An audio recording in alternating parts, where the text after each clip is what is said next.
Hello guys! Welcome back to my channel, Just Maria's.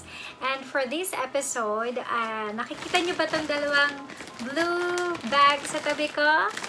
This is the first time that I'm going to do IKEA haul challenge. Joke lang. Hindi siya challenge. I'm just going to show you what I bought from IKEA for the house. Ipapadala ko sa Pinas at yung iba, ititira ko dito for my personal usage.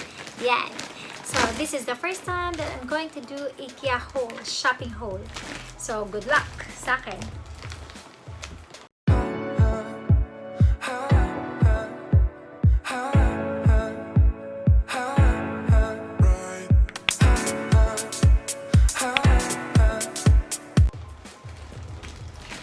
Ayun nga guys, to give you an idea what is IKEA is, or other countries call it IKEA, in Singapore they call it IKEA, so susundin ko na lang kung ano yung tawag nila sa Singapore.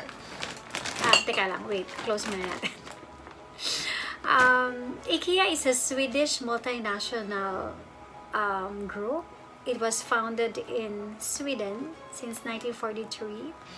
And it's the world's largest furniture store since at least 2008. And lahat yon ay nabasa ko sa Wikipedia. Wow! Siyempre, nag-research. Ang maganda sa IKEA dito, ang sarap. Mayroon pa silang restaurant. Sarap kumain dun. Sarap yung Swedish meatballs. So now, papakita ko na sa inyo kung ano yung mga na pamili ko dun sa IKEA. So, I'm going to open this plastic bag first. Ayan o. May bayad din to eh. Bilhin ko dun, cents lang naman. So, later, ipapakita ko na lang yung mga prices at the side. So, eto. This one. Ang ganda, diba?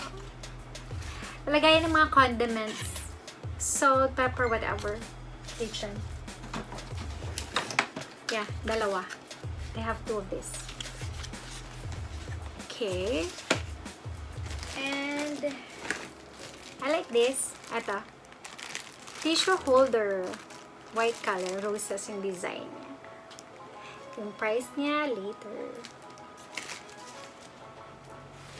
And I bought these two. Ito. Ang ganda, diba? Parang hindi na plastic, BPA free. So, parang, ano siya? Glass to Glass. Yan. Water bottle sa ref. Yan. Oh, sa fridge. And then, meron akong yung patungan ng mga maiinit na mga kaserola. Casserole yun. Patungan yan, ganyan, sa kitchen. Mostly pang kitchen to guys, ha. At ito, bumili akong bago.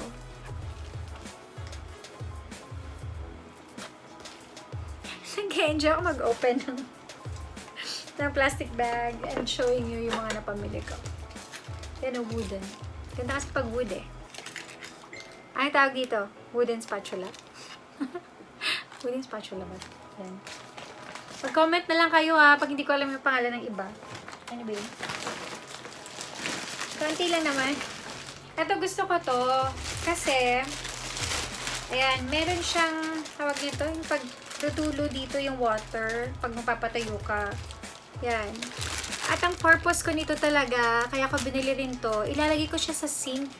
Pag may double bowl sink ka, yung dalawahan, tapos habang naghuhugas ka sa kabila, patong mo to sa kabila, para pag natuyo, ay yung nabanlawan na, lagay natin dito.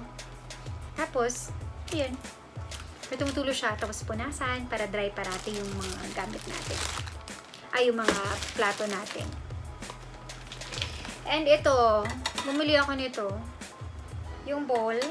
Para siyang coral, no? Pero 90 cents lang siya kasi. Tsaka, I like white. Walang, kontra. Yan, 4. Guys. And then, I also have plates. 90 cents lang to. Ang ganda ng plates, oh. Ganda. Paano ba? Kasi yung liwanag. But, marami to eh. So, pakita ko sa inyo yung bag. May lagayan sila. Meron din ganitong bowl. Yung medium size lang. Mga ulam. Ako. There you go. Tignan mo, ang bigat. Bigat. So, we're done with the other plastic bag. Sa kabila naman, may ako na yung babalik. So, let's do the other one. Okay. Nasa room ako. Yan. Kasi dito ako komportable. Kaya dito lang ako.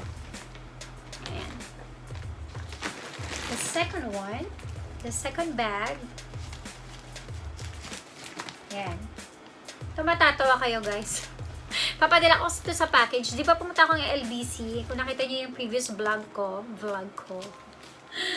Share ko lang sa inyo, guys, para magka-idea kayo kung ano yung mga pwedeng magamit sa bahay. Or usually ito lahat ng napamili ko for the kitchen eh.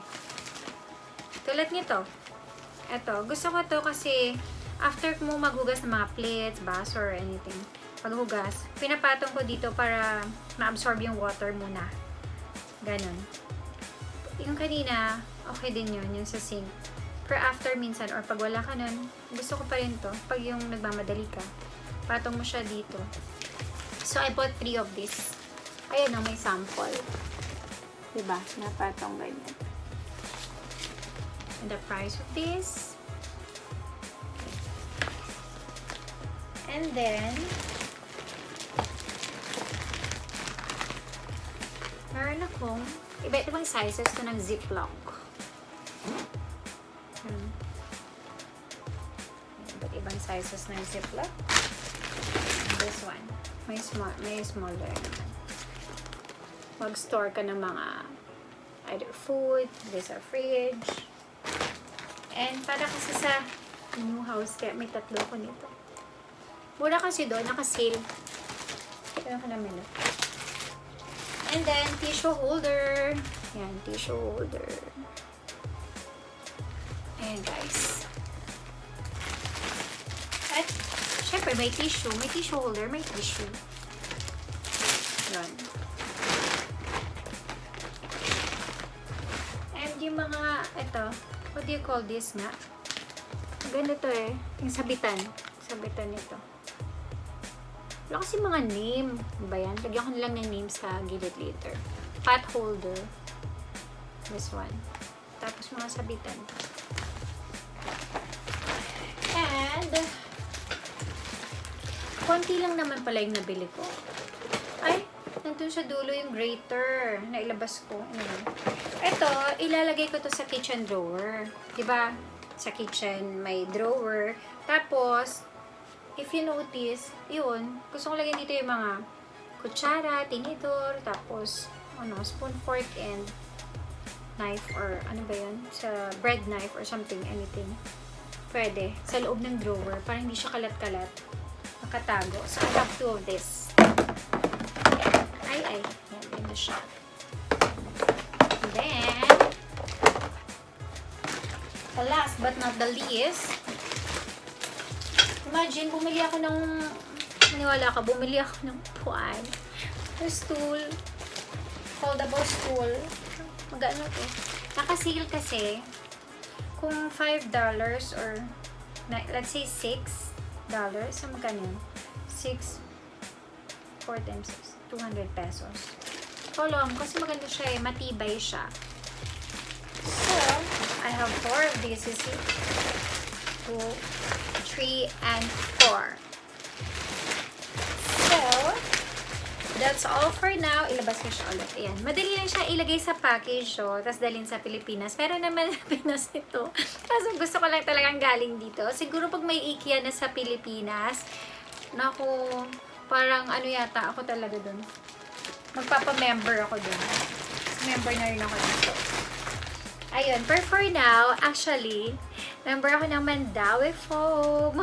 Kasi, gusto ko talagang bumili yung mga gamit sa bahay, mag-display sa bahay. So, ayun guys, that's all for now. Sana nagustuhan nyo yung mga items na pinakita ko.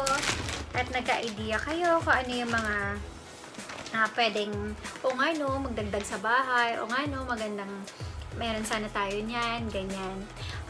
para magka-idea lang kayo, tapos makapili rin kayo para sa sarili yung mga gamit sa bahay. Yan, sana nakatulong at na-guide ko kayo kung ano yung mga pwedeng mapamili sa IKEA. Tsaka mura lang naman yung mga items na to.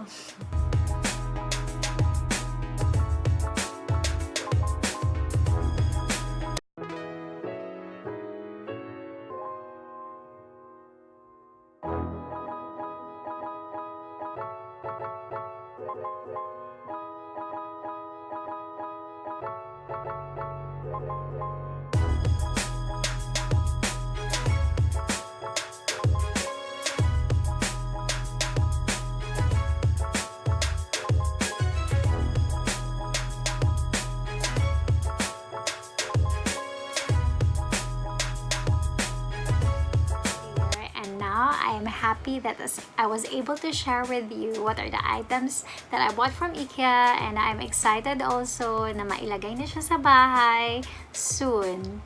So until my next videos, bye! Thanks for watching!